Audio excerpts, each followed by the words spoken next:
introduction to Q&A. Can I get a moment on this switch? Yes, Hi. Hi, everyone. Hello. They're all spaced, you know. We're not going to get sick from each other. Just space out. Thank you so much for joining us. Thank you, Maria. Oh, es mi placer. Well, thank you so much for being here in Chicago, your hometown. My hometown. Yeah, yeah. Where I should not visit because I eat very badly. Oh, yeah, I do have a question about Chicago food for you, but we'll do that a little later.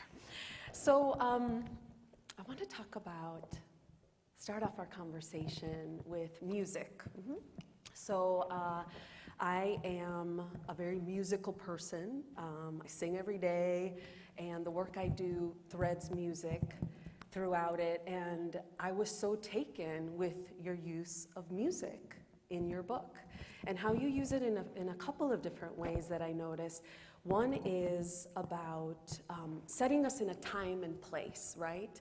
Like when you describe those rager parties that you would have in Harlem, dancing to I never called them rager, but okay. All right. Parties that went all night long. All night long. Yeah, yeah. I mean, you painted the picture so well that I wanted to be there. They sounded like really wonderful events where you brought people together. You know, I think it was part of, first of all, it's great to be here. And if you haven't heard, I haven't posted on social media, but I am today born in Chicago, a new member of our clan. Her name is Zoe Elena, and she's not even 12 hours old. She was born this morning. So I'm here with you, but I'm celebrating being a great aunt. And my mom, right there, raise your hand, Ma. Hi, raise it. Is a great-grandmother for the first time in her life, so we're all celebrating. Hi, Ma. I think when I think about those parties, I feel like they were, the first word that came up was they were kind of acts of resistance. Because it's interesting, Latino and Latina culture in Chicago during that time was everywhere. Very, very, very Puerto Rican, very Dominican. There were many refugees, actually, from Argentina and Chile that were there. So it was a very Latino city, but also we didn't really have a presence kind of in mainstream culture, as it were. I mean, the one play that we did on Broadway, Zoot Suit, it was closed after a week, 2 weeks. Yeah, it was really, wow. Yeah, it was really sad. So I think that the parties were a way of us, again, being visible and being loud and being very loud, because, you know, the thing was that we would have parties and people on the street would hear and they'd be like, well, we're going up there. And so they'd come up to the party, just strangers off the street.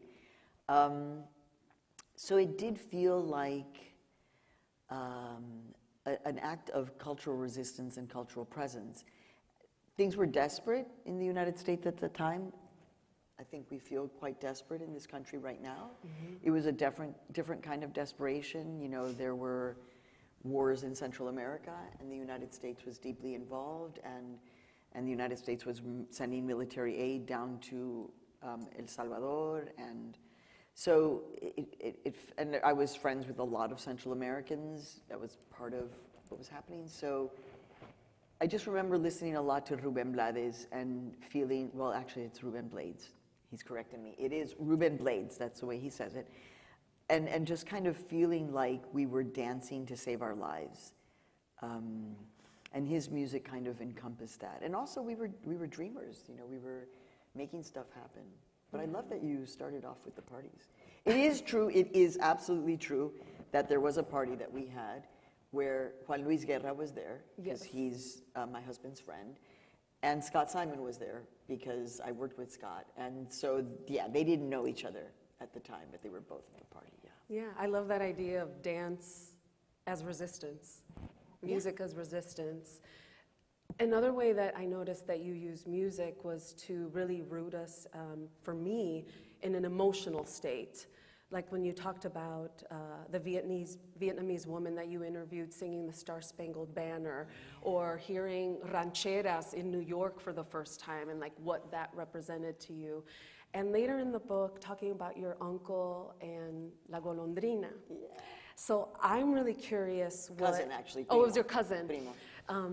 I would love to know what your first musical memory is. Dude, I'm really enjoying this. Sandra's bringing it. I've never had this kind of conversation. I'm holding on to my ear also because it's my earring because it's banging into this. So let me try and move that a little bit so I can. Okay. Well, the truth is that my first musical experience has to do with also the English language, and I just talked about this on stage. I gave a speech last week to a multilingual teachers conference, and I was saying that my first attempt to speak English was listening to Mary Poppins, I think. You know, and I had the little record, and I think it's Mary Poppins where it's supercalifragilisticexpialidocious, right? So that's what I wanted, that's how I wanted to learn English. I wanted to be able to say that word. I was like, what are they saying? So it wasn't really English. But that was the music. That was, you know, supercalifragilisticexpialidocious. If you say it's something, it will sound atrocious. Da, da, da, da, da, da, da, da, da, da, da. So that's weird, right? But it's the truth. And then, I don't know. I mean, that really, I'm gonna have to ponder, like, beyond that, like, the memories. But I do know very specific, obviously, all of us know what happens on Sunday mornings in Mexican households, is mariachi, is El Trio Los Panchos and Iri Gourmet. It was happiness. It was a house, you know, in peace on a Sunday. And so I remember that. And then there's this whole other thing, right, which was the Beatles and the Jackson 5. And the Beatles were a source of a lot of issues in my home because they were, you know, it was a radical time. And to be listening to the Beatles was a bit of a radical thing. Wow. You know, for my father, who was very traditional, entonces, what's this with these guys with long hair? Que locos. Got it. So, and so then the fact that that my sister liked the Beatles, it was a little bit like she's becoming too American and you shouldn't wear miniskirts. And so there was all of that. And then there was my love for Michael Jackson and the Jackson 5. Of course. So I wrote to him when I was 10 and I was like, I know you're performing at the Airy Crown Theater. It used to be called that. I don't know what it's called now. Does it? What's it The called Airy now? Crown? The Airy Is it Crown still Theater around? was at McCormick Place. Yeah. Mm-hmm. But who knows what it's called now? It's still it? It's still the Airy Crown Theater? They don't do as many shows there. Well, you can see. But anyway, Michael Jackson was there, and I was like, Michael, I'm Mexican. Hi. Never got a response. Yeah, but I like the music thing. I like it. Oh, well, thank you. Yeah. No one's ever asked me about this, so I love that. Oh, well, thank you. So the feeling of ni de aquí, ni de allá. You're not from here, you're not from there, is I see heads nodding, is something that is super familiar, I think, to a lot of immigrant and first generation people here in the United States. And as I read the book, I saw so many of these dualities in your life. Like, things that pop into my head are like, you in your kitchen and the smells of Dominican food. You know, you're smelling that as you're on this like big business call, I think with Scott Simon for the first time, right? And then you working in a newsroom by day and waiting tables at night, and or living in working in California during the day and then living in Tijuana at night. And I just wonder how that all feeds into that feeling of straddling two worlds and the good and bad parts about that. Well, definitely living between San Diego and Tijuana was the one period in my life where I was like, whoa, this is it. This is the straddle. Mm-hmm. And honestly, I loved it. I mean, back then, the cross between San Diego and Tijuana was, for Tijuana to San Diego, was maybe 20 minutes on a bad day, maybe 30 or 40. But I would do my makeup in my car when I was doing that. Get the breakfast burritos from the guy selling on La Línea. So that was definitely a moment where I was like, this is pretty cool. You know, when I got married with Herman, there's still the constant duality and the desire and the need to affirm certain things that are a little bit silly. For example, when I got pregnant, I told Herman that I wanted to deliver my child in Mexico or the Dominican Republic. So, you know, my husband was like, "Tú estás loca." That is not going to happen. So that didn't happen. But I think all of it is this struggle to this, you know, to understand this duality and how we make sense of it. I've obviously, because I'm much older now, the way I talk about this duality is it is our superpower. Yes. Right? The fact that we have this capacity to be completely uncomfortable in one place or another, is that capacity is our existential superpower. And we have to see it like that. There's also a great song by the rapper. Her name is Snow the Product. I know, it's a weird name, but she's actually quite huge in the rap world. And she's Mexicana, and she has a rap where she goes, no soy de aquí ni soy de allá, and then she says, sí soy de aquí y soy de allá. And I was like, yeah, we are. We're from here and we're from there. ¿Y qué? You know, now when I return to Mexico, I have done some reporting about people who have been forcibly returned to Mexico, forcibly deported from Chicago, and so you run into them in downtown Mexico City, and there are areas in downtown Mexico City now where todos los mexicanos que están ahí hablan inglés. They're all speaking English without shame because they were raised here and now they've been deported. And so now you have this whole thing where, like, you know, like Mexicanos deportados, I mean, it's a horrible thing, but there's also this other interesting cultural thing that's happening. Or for someone like me, it's like, dude, this is like incredible to be like, you know, buying tacos from the street vendor who's 100% Mexicano, but talking to some dude, otro Mexicano, but speaking in English, sin pena. I was like, yeah. I mean, again, it comes from a horror of a deportation. But so to me, the duality is, it's the multiplicity, actually. We think of it as duality, but it's actually, what we have to understand is it's much, I mean, tú, Sandra, tú eres colombiana. There's your whole Colombian dynamic, your whole Medellín, because within Colombia, Medellín is a thing. Ya tú sabes, o sea, Medellín es una vaina, as they say in the Dominican Republic. So, so we're all jumbling, you know, carrying this little bit of chaos. What we need to understand is that that is this particularity of understanding this complexity, and it's what gives us the strength to deal with this other stuff. So it's our existential superpower. Yeah, I love that so much, because it's taking something that may be seen as like not enough of either thing, but actually turning that around and saying, I have an experience that's bigger than all of that, right? Yeah. Yeah, and also, I'm interrupting you because this experience is one that we really have to empapar and understand it, because what is the median age of Latinos and Latinas in the United States today? I don't know. No, just take a guess. So median? Median age of Latinos and Latinas in the United States. I'm gonna say 20s, somewhere in your 20s. 11. 11? Wow. So we're gonna have multiple generations that are coming that will be feeling this, like, that's in part why I wrote the book for kids, right? Is to help them have a vocabulary to understand, no, this is my superpower and I can manage it, and it's not gonna set me apart, it's gonna make me shine. You have such a gift for really seeing other people. And there's this part in the book where a white journalist says to you that you have a Latino agenda. And then you say, well, does that mean you have a white man agenda? I thought that was so hilarious. But then you go home and you think about that, right? You thought about it and you say, you know what, I do have an agenda. My agenda is for people to feel what I feel when I am interviewing someone, for them to see them as I see them. And it really struck me that that's so in line with the Mayan philosophy of in Lakesh, where it's you are the other me or I am the other you. And I would love for you to just talk about that and what that's brought to you to be able to meet people and really see them.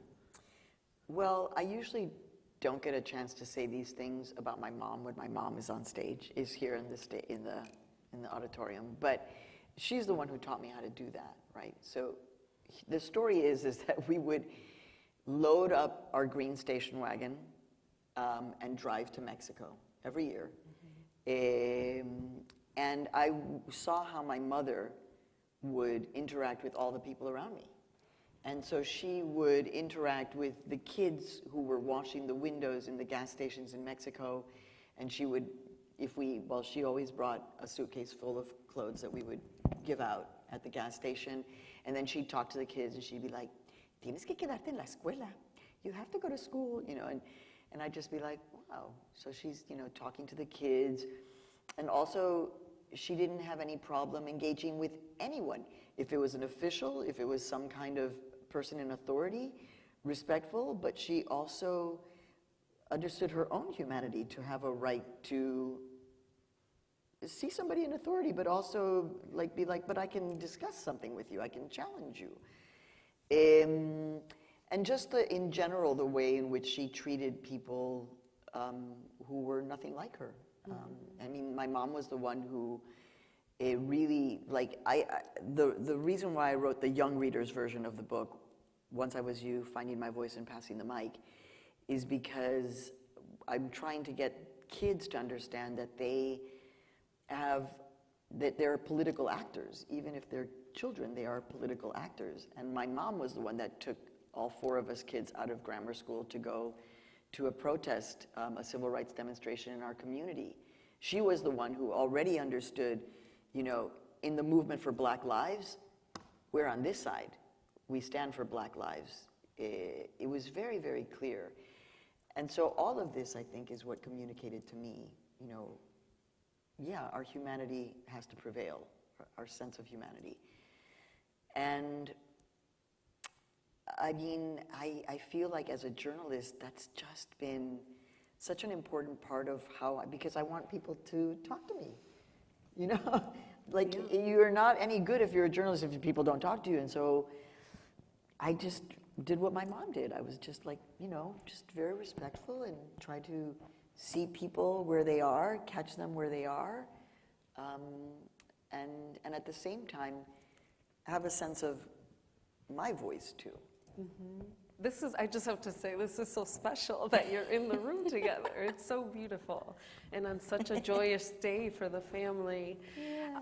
I mean, so much of the book, when you describe your family life, it just resonates so deeply with me. Like even that with the suitcases when we would go to Colombia or later Mexico every summer, that was my mom too, bringing the suitcase and talking to people. That's so wonderful.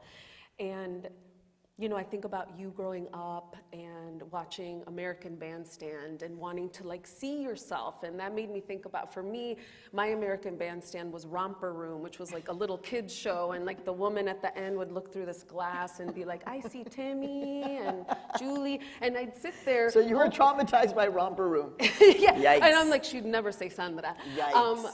And so I think about you deciding to make an edition for this for young readers, which is so exciting. And I want to know, did you know that that was something that you wanted to do right away, or how did that idea come to you? No, of course not. No. No. I mean, after you finish writing a book, you're just like, oh my God. You know, I just, you know, and the great shock when I handed in the manuscript to my editor and she's like, well, it's really great, just you wrote an extra 100,000 words. And you're like, what? So yeah, I was pretty much done, but my agent, and that's why we have agents, right? My agent was like, hi, so what's your next project? And I'm like, sleep? And she's like, no, what's your next project? And then she said, you really should think about writing a young adult version of anything. Mm-hmm. And I was like, why? I don't, you know, why? And she was like, because it's a really important market. You know, book publishing is a business, and who knew that the young readers market is actually a very important market? It's a thriving market, and this data about how young our people are, you know, really emphasized for me the need to do this. So all of those things, I mean, the main, it kind of happened by chance that my other editor said, well, why don't we write a young reader's version of Once I Was You? Because we were like, what's the book? What's the book? And it was like sitting right in front of us. It's very scary to write a book for kids because I'm not a kid anymore. But one of the main reasons why I decided to do this was for the little girl. If you've read the adult version, and even in the kids version, there's a little girl who I meet in an airport who is una niña guatemalteca, and she's being trafficked in the country. She was separated from her family. And I mean, those kids at the height of family separation, because it continues, you know, those kids were what, 5? They're 12 now.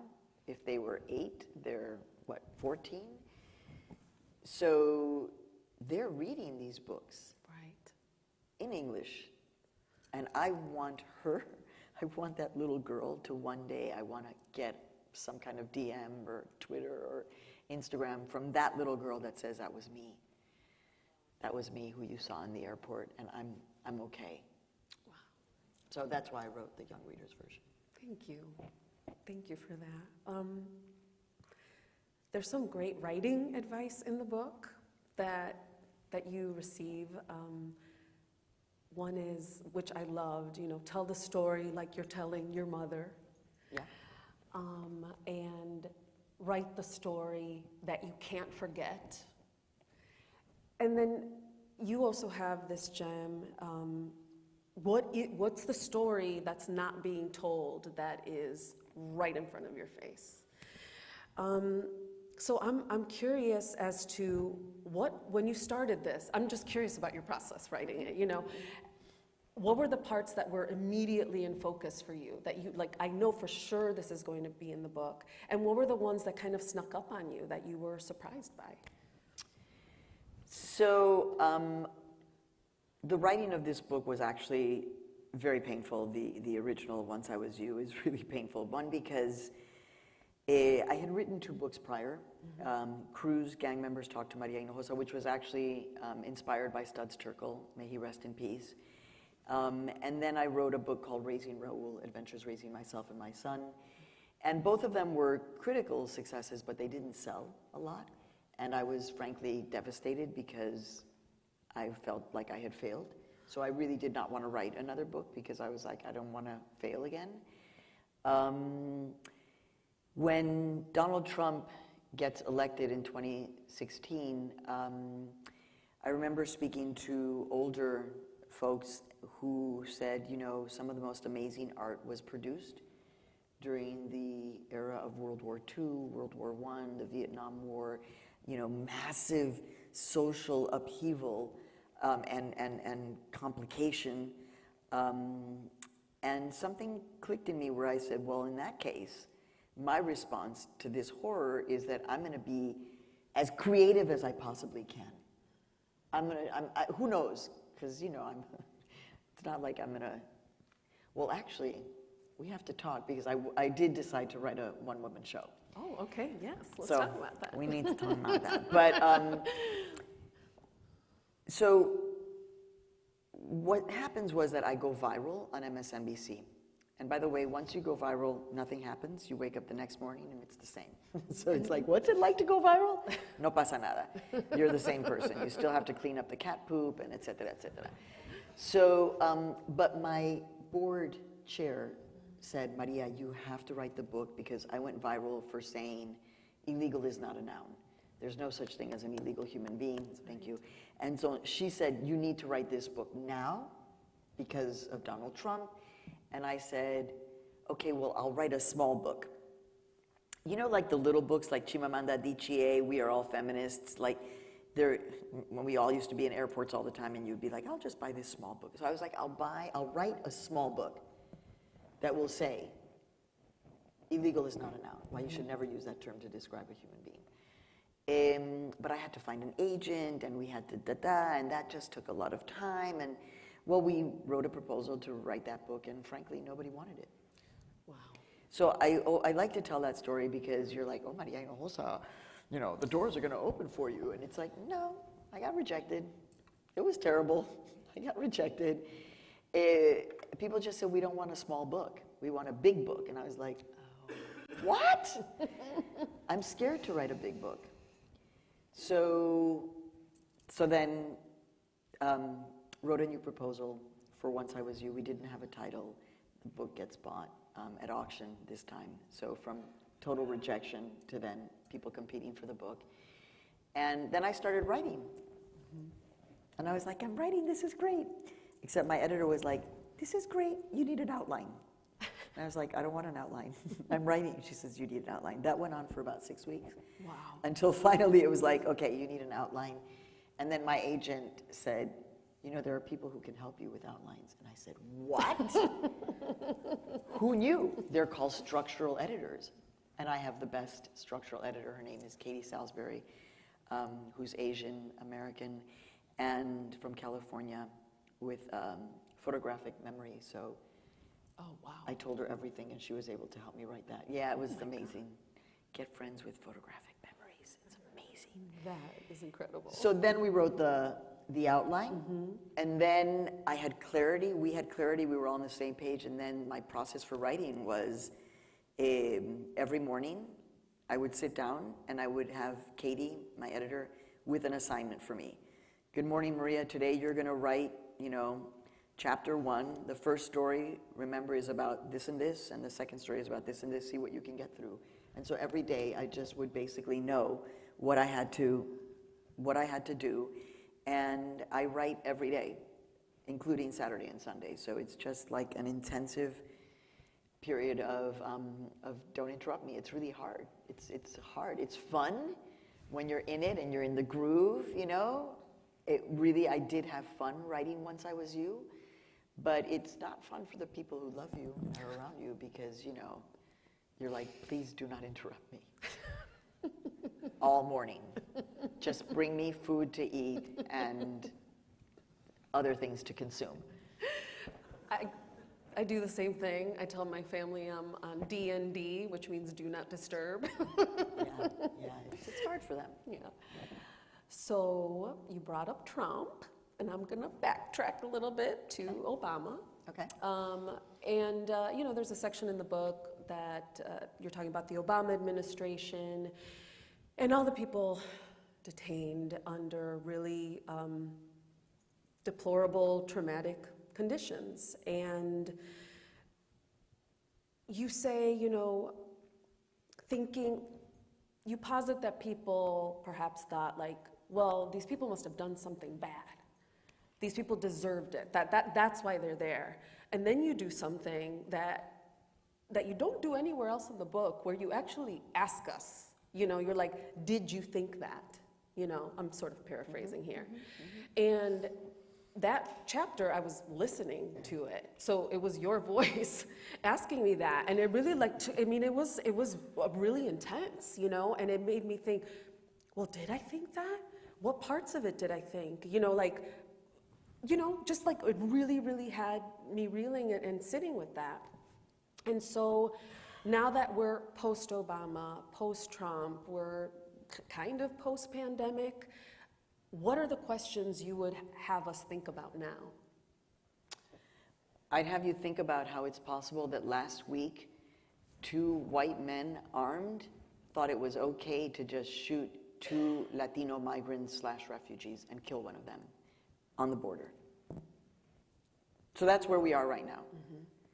That's on top of 2 governors saying, I'm going to take taxpayer money and traffic people, lie to them, and use them as political pawns and traffic people.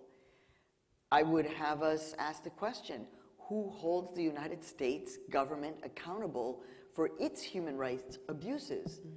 That the litmus test now between us and them in this country is, were you born in this country or not? And if you weren't, good luck to you. You know, during Trump, I mean, I didn't wake up every morning thinking about this, but I always thought, well, there could be a knock on my door. There could be the knock on the door or the email that says, we need you to come in to the Department of Homeland Security. Let's have a conversation about your application for citizenship. That was completely possible. So right now, in my company, my nonprofit media company, Futuro Media, I formed my own investigative unit. So I'm the only Latina that has her own investigative unit in the United States right now. Oh my goodness. I like to say, you know, like I'm the captain now, I'm 60 Minutes now. Yes. I'm 60 Minutes now. And so me and my team, majority women journalists, all very serious, we are deciding who we're taking on and who we're demanding accountability from. And at this point, since the White House already knows it because they found out this weekend, yeah, we're doing a major documentary about the Border Patrol. Wow. On the border, they don't call it the Border Patrol, they call it the Murder Patrol. Or the Torture Patrol, potentially. And my question is, how is it possible that the first immigrant detention camp that I visited in 1986 was called El Corralón, the Corral? And that from there until now, what we have is the Border Patrol building a fence that is not 15 feet high, but 30 feet high, because at 30 feet, were you to scale it, that's where you develop a vertigo. So the chances of you falling increase. These are the policies of the Border Patrol. And I'm a witness to this. So yeah, I'm obsessed, or rather haunted, because, and by the way, like, I've been crossing the border my whole life with a green card. And yes, we can talk about my arrival story with my mom. We can talk about that. But so I've never had to cross the desert. But the point is that anyone who dies in the desert or crossing, that is a death that did not have to happen. Punto. Did not have to happen. And so I'm haunted by that. And so right now, don't tweet this out, okay? Don't tweet it out. Please don't tweet it out, okay? But yeah, I'm trying to speak to the president.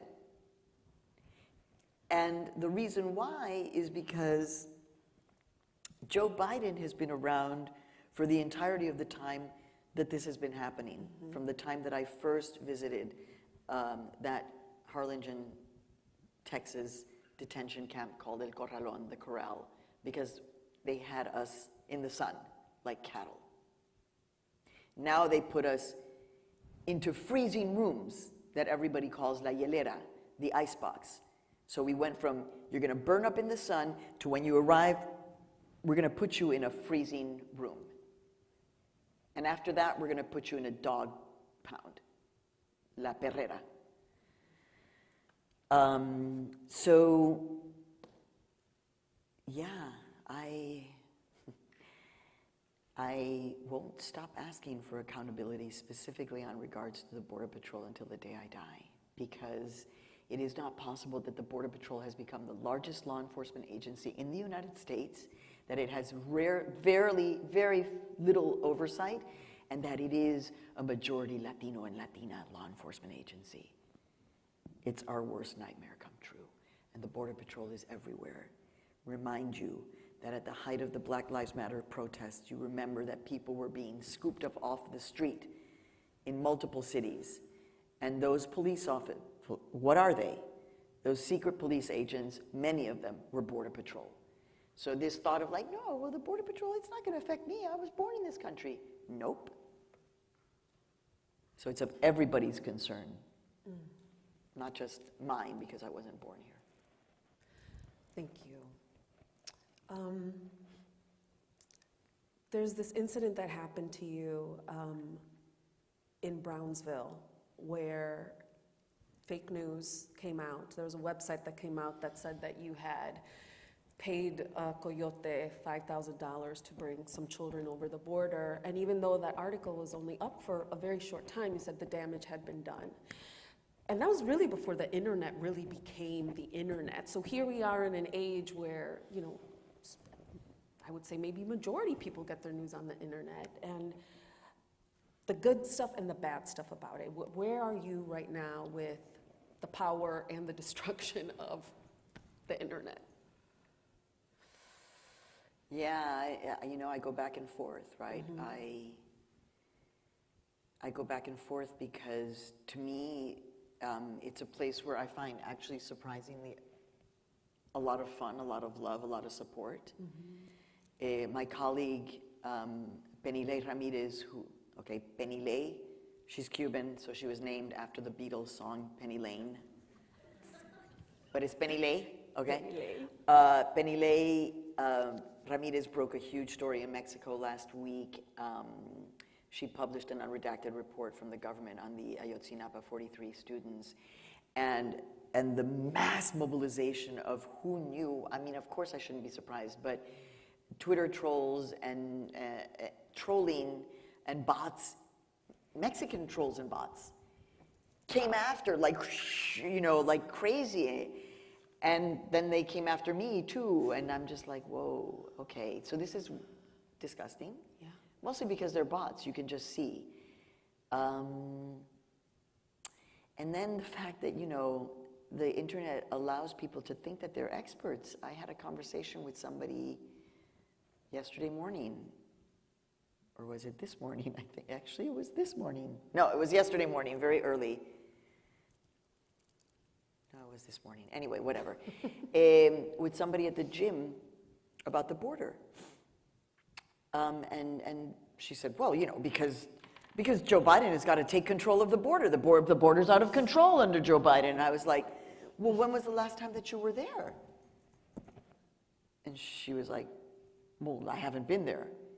And I was like, ever? And she's like, ever. And I was like, pero entonces, ¿cómo puede ser posible que tú digas cualquier cosa sobre la frontera? How can you? And of course, I had to keep calm, right? And just be like, but how can you? Like, let's talk about the number of times I've been there my whole life. And actually, my response, because I thought about this, my response needed to be, what's out of control on the border is the militarization of the border. That's what's out of control. That my mother, would she go to the border, she would cry. Because what it looks like now is the Friendship Bridge, which was always like, La Unión, the bridge between Mexico and the United States, and we love each other. No, it's barbed wire. You're walking through barbed wire all around you because, we're so crazy that we can't deal with just barbed wire like this. We would climb over to jump over. So we're such animals that they have to put the barbed wire on top of our heads. So, yeah, I'm horrified and I'm disgusted because all of this is a result of the term illegality, right? As long as we allow each other to be like, well, they're just illegal. Oh, they're just illegal immigrants. I mean, isn't that the term? I mean, they're illegal. No, as Elie Wiesel, one of my North Stars, survivor of the Holocaust, said, if you label a people illegal, that's where the horror starts. The Nazis labeled the Jews an illegal people, and that's where it all started. We in this country have done the same thing, and so you, all of us, are responsible for rolling it back. And as I said to you, when I was a little girl here in Chicago, first of all, we could not look across Lake Michigan and see Gary, Indiana, or Michigan. We could barely breathe the air, right? And Lake Michigan was somewhat polluted. We still swam in it, and bald eagles were on the verge of extinction. Okay, and Medellin was the most dangerous city in the world. Medellin now is a tourist hotspot. It is voted the most innovative city in the world. I see eagles in my person. I can see them in Connecticut. And I can see Gary, Indiana when I stand at the point. The air is clean. So what I'm trying to say is that there is hope. We have the capacity to roll back horror or not. And I put it on you. I'm really happy that you're here and those of you who are joining us virtually. It's not about me, it's about you. It's about what you're prepared to do because we have to save our society and our democracy. I think sometimes when people think about what they can do, they're thinking big, right? Like, what can I do to save X? And I think it can be overwhelming for people sometimes to think that it has to be something big that they have to do.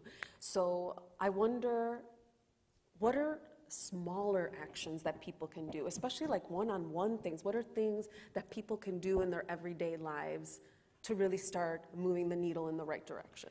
Well, one, obviously vote, obviously register to vote, encourage people, just talk about that, because, you know, part of the plan has been to make all of our institutions feel like they're fallible, and so none of them are trustworthy, and so it's all rigged, and so we just don't do anything. No. Mm-hmm. So we have to try to make this into the world's greatest democracy, which means that more than 50% of us should be voting.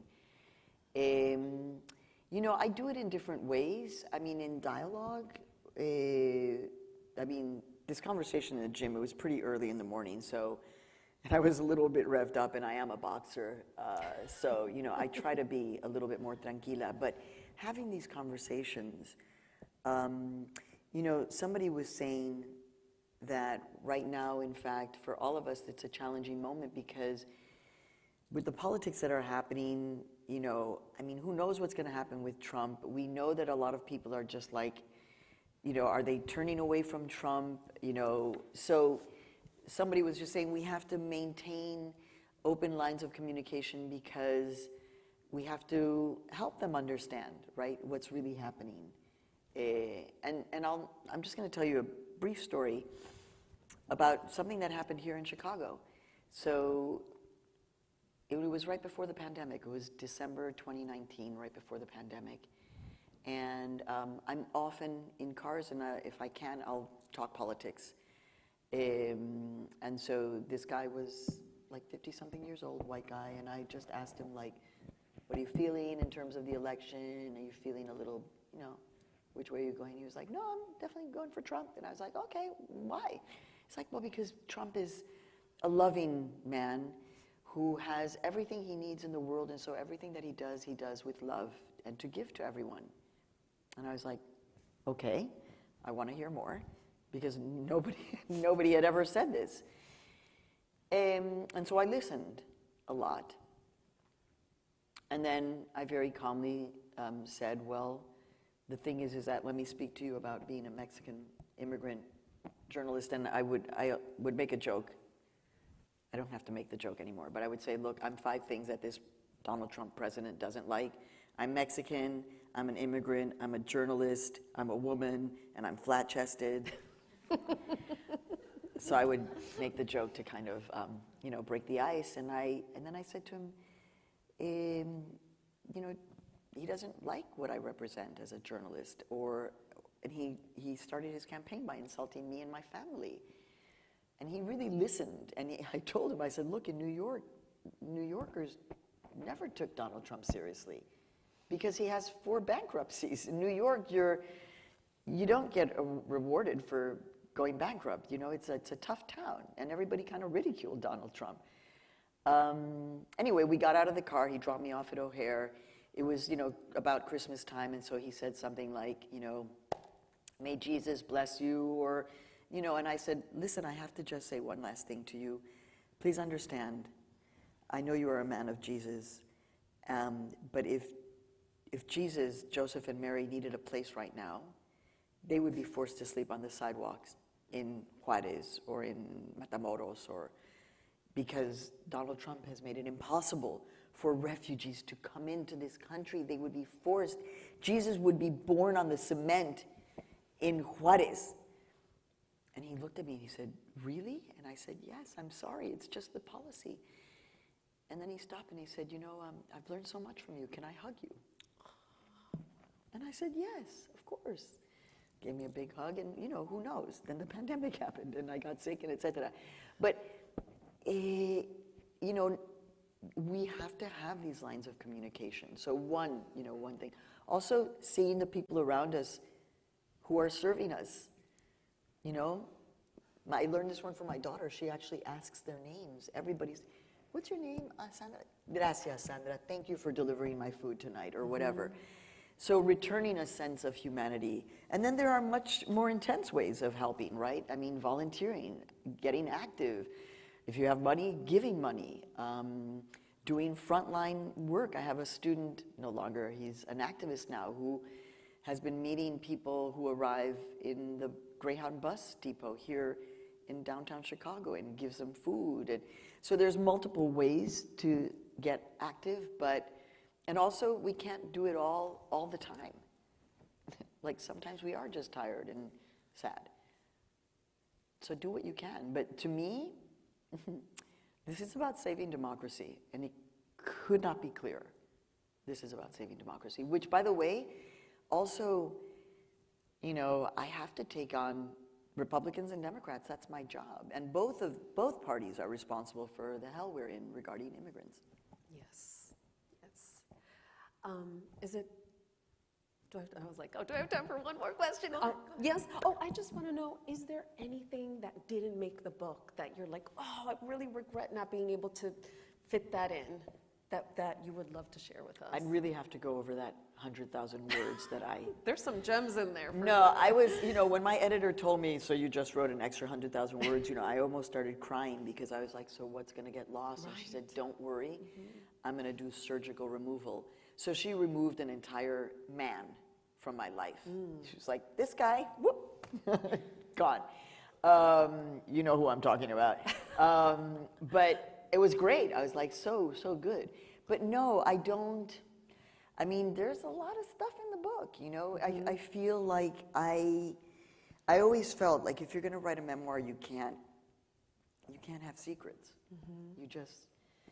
Entonces, that's why I was prepared to write about some really difficult times in my life, because I learned from my mom, you know, to have a mouth, to use my voice, to understand my privilege. And so I'm doing that in saying things and talking about things that other people can't talk about. No tengo pena. She taught me to no tener pena. Con mucho respeto, but not penosa, never penoso. So I feel like that's another act of service that I can do. It is, because you are so honest in the book and honest about your journey of releasing shame and fear over certain things, and then for me as a reader, really feeling the freedom that gives you. I mean, it was really inspirational for me, and I know other people reading the book as well, so I thank you. It is an act of service, and I thank you so much for that. Oh, yeah. Gracias.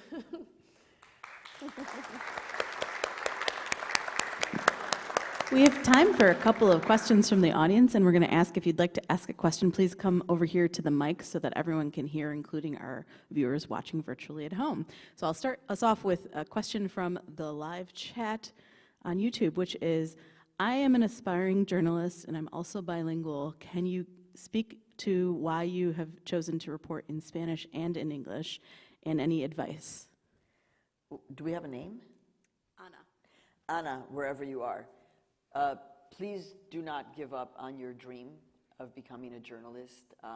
The fact that you're bilingual and you want to be a journalist, just don't give up. That's my, please don't give up. It's not easy, it's never easy, but I think one of my former students, is she here? Laura, are you here? ¿Dónde estás? So Laura, love you, mamita. So Laura was my student, right? She was a budding journalist with huge dreams, you know, but was a student, right, just figuring it out. You read Laura on the front page of the Chicago Tribune now all the time. Laura Rodriguez, a great journalist. And so Laura to me is like, yeah, heck yes. And as I said to you on your Instagram, you know, it's all hard. It's all scary. It is. It's scary, you know, when I would write my scripts when I was a budding reporter for NPR, my husband would say, you don't get PMS, you get PSS, pre-story syndrome. Because every time I had to write a script, I'd just be like, oh my God, this is terrible, oh my God. I would suffer. So just don't give up, Anna, please, we need you. And my advice for you in the newsroom is, again, to be respectful, but also to understand that in terms of journalism, what we represent, what Laura represents, what you represent in the field of media, it's not like, oh, how nice that we have diversity. Isn't that nice? We have diversity. No. This is actually about future markets. I don't know, like does the Chicago Tribune want to survive 5 decades in the future? You're going to need a lot more Laura Rodriguez's on the front page, okay? Not just because she's Laura Rodriguez, but because she's reporting about this entire community that is such a huge part of our country and of our city. And so what you have to operate in those newsrooms is to understand, because you will feel powerless, you will feel like, I no puedo, oh my God, this is so uncomfortable, and you just have to be like, I represent such a power possibility in this country. Latinos and Latinas are the second largest voting cohort in the United States of America. The second largest voting population, not a block. So as a journalist, we have access to the keys to our future democracy. So I love that she wrote, and don't give up. Anyone else, feel free to come up. And I have another one from our chat from Simon. Sorry, oh, I've lost it. Okay, Simon asks, misinformation and disinformation is such a huge issue in media today. What advice do you have for those of us trying to combat it?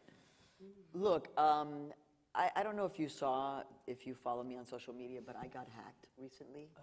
Yo caí, ¿entiendes? I'm smart, I'm educated, I'm savvy, I'm whatever. Boom, I fell. I got sucked in. So it can happen to anyone. My issue around disinformation and misinformation is always source it, double source, triple source. So whenever you see something, obviously I try to be really careful about what I retweet or repost because you have to be very careful. But whatever you're consuming, just double, triple source it. This happens a lot with my husband. He's an artist, and so he always has, whether it's the Facebook feed going on, because he likes to have a lot of stimulation. And so he'll sometimes say something like, blah, blah, blah, blah, blah, and I'll be like, where did you get that from? What's the source? And he knows now, right? And this was actually at its height around the 2016 election, right? What's the source? What are we sourcing? So double, triple source, and don't repeat things unless you're really sure. Yes, we have a question from the audience. Yeah. Hello, Maria. Hola. It's great to be here. I had an opportunity to hear you speak at my school, and so it was really an honor to What be school? back here. Knox College, out in Galesburg, Oh, yeah. a few years back. Yes, sir. But my question is, you spoke a lot about the duality of, not being here nor there. I'm a proud grandson of braceros, and I want to thank you for telling my grandparents' story in your book. It's a story that's not heard and known by very many people. But as I have navigated my journey of knowing the duality of being a proud Mexicano-Americano, what would you say is a suggestion on how you have guided your children and your posterity in continuing to embrace their culture without losing it while becoming, how do you navigate that duality while maintaining a strong connection to your heritage? So first of all, what's your name? Alex. Alex, so you're part of American history because of your grandfather and what he did with the braceros. So you need to understand, like, you have a direct relationship to a very particular moment in history in the United States, and that people fought so that your grandfather would get his benefits. I don't know if he did. Did he? I don't think so. So you know that there was a major lawsuit by a lawyer here, Right. named Matt Pierce. But hopefully we can work on that. But it's very interesting because I was asked this question a long time ago when Raul Ariel, my son, was a little baby, and they were like, and I had already written the book, and people were like, so what kind of Latino will Raul be? And I was like, Oh my God. I don't know. I was like, I'm not going to force him to call himself Latino. We're not going to, the reason why I don't use the term minority in my journalism or in anything that has to do with Futuro, minority is because I never said to Raul, you're going to be a member of a minority group. So I tried again to model after my mother and my father, which was very authentic and very organic. So we were never forced to speak Spanish at home, even though that was the predominant language between my mom and my dad, but we were not forced. And I always wondered if that was good or bad. I actually think it was brilliant because it came from our desire to want to speak Spanish. Now my kids are 24 and 26, and both of them are working on their fluency in Spanish without me having to say anything. And both of them are actually becoming even deeper connected to their Latino and Latina roots on their own volition. I'm very lucky because I have privilege, right? I can travel to the DR, to Mexico where my mom lives, so that they can have this Latin American experience. But I don't think there's one answer. I think you have to do what feels organic and authentic to you. And by the way, you're always going to feel like you fell short. You know, I still feel like I fell short of a number of things. Probably on a daily, I'm like, God, I didn't teach them that, or I didn't teach them that. Pero I think this is what is a big concern of ours, right? Is how do we keep our kids keep on speaking Spanish? And people are like, well, we want them to speak English. And actually, well, we actually want to make sure that they speak English and Spanish. This is important to us. That's why I love Instagram, because I feel like Instagram is a place where there's a lot of cultural celebration and where we say it in our own terms and in our own way. But just feel confident. And also the fact that you, Alex, no one can deny the historical roots that you have. And they are intimately tied to your Mexican ancestry and the complicated, intense history between Mexico and the United States. Empieza por ahí. And then obviously get a copy of the Young Readers version. By the way, the next book that my agent, because you know how agents are, right? So as soon as I finish the Young Readers version, I'm just like, oh, thank God. And she's like, so how about a picture book? And I was like, are you kidding? You want me to write? I can't write a picture book, because I want you to know that I don't have imposter syndrome anymore, but I do definitely feel like I can't do that, specifically on writing, but I will write the picture book. It will be written this December. I'm just percolating it in my head, so it will be for your kids to help them. Thank you so much. I You're really welcome appreciate it. so much. Come on, Chicago. Okay, we got All some shy right. people. Here she goes. All right, we have another question in the meanwhile. One more from Kathleen, who says, I love watching your commentary on TV. And I picked up your book, what will you write next? So I guess you just answered that one, but maybe something else for adults. I am going to write the picture book. It is going to happen. I'm figuring it out in my mind, so I'm percolating. A book, like a play, there's a lot of percolating that just kind of happens. I think we're in conversations right now, very, very early conversations about the next book for adults, and I think it's going to be around my journalism. Yes. I think it's going to be just a little bit more around the journalism, but we don't know yet. I don't know yet what it's going to be. I do know that the reality is that Latinos and Latinas are everywhere in the United States of America, and I'm incredibly blessed because I've been to all 50 states. In fact, the last state that I visited is the state that has the highest and fastest Latino growth rate in all of the United States of America. Who wants to take a guess? What's the state? It was the last one that I visited to make 50. What's the state that has the fastest growing Latino population in the country? Yell something out. I'm sorry. Hawaii? Georgia? Alaska? Who else? Colorado, I heard. Colorado? No. All wrong. But nice tries. And all of those states that you mentioned actually have Latino population growth. North Dakota. So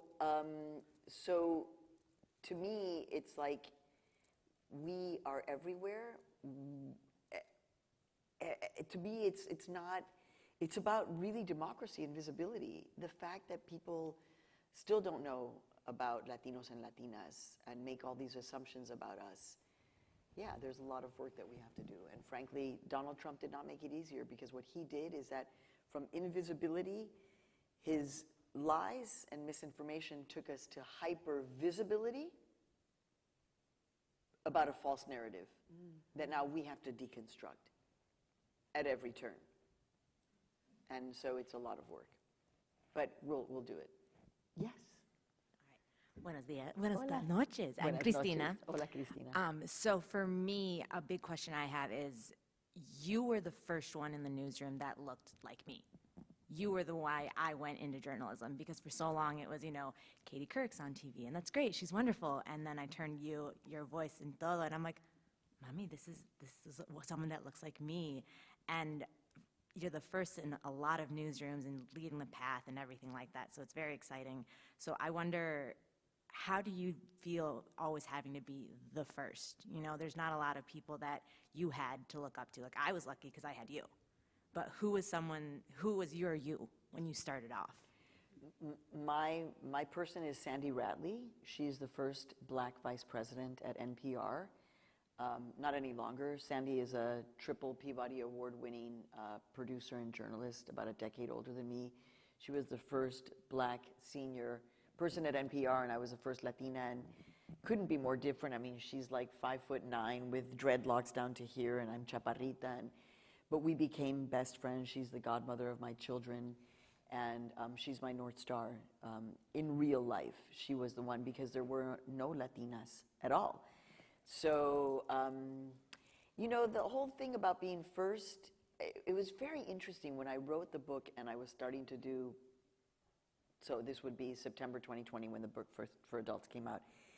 And I got that question of like, what was it like to be the first in the newsroom? And I was like, actually, I was really thankful I got a job. It was the middle of a recession. I mean, I was like, I'm just gonna wait tables for a very long time, and no. So it was like, not even like, oh my God, I'm the first Latina. It was just like, oh my God, thank God I have a job. And I can tell my dad that I'm no longer waiting tables after, paying for all the college. And then once in the newsroom, it was like, yeah, I'm not gonna be able to like low-key fit in here, like just pass. Because, I was always like doing something, crazy. With my I'm like, once I understood Frida Kahlo, who was like, my body is a work of art, and everything that I do, and my mom, by the way, major style, worked in clothing stores before she became a badass domestic violence activist in the city and the state. Entonces mi mamá siempre con un estilo, and then I was like, again, this is what I'm gonna use as my superpower. And it's uncomfortable, right? Because some guy will say, well, oh, so we all know your Latino agenda. Where's he? One of the great pieces of advice, or just sabiduría, that my husband gave to me in the midst of dealing with all of the men in my career who were like, no, you can't do that, or that's silly, or what a dumb idea, or whatever. And Herman would say to me, those guys, in 5 years, you're not even gonna remember them. And it's true. Like, that guy, ¿dónde está? Meanwhile, I just won a Pulitzer. So, like that. Humble brag. Humble brag. Humble brag. I'm so glad that you're a journalist. Yes. I'm so glad, and keep at it, because... I actually switched from journalism, and I'm in law school right now. Whoa! So I'm trying to be, Órale. only 2% of lawyers are Latinas. Órale. So I'm trying to make it 3%. Yeah. Dude, see? There we go. I love that, mamita. Congratulations. Law school terrified me, so that's why I'm like, I'm scared all the time, pero it's going to be worth it. hell yes. That's what they say. Órale. Awesome.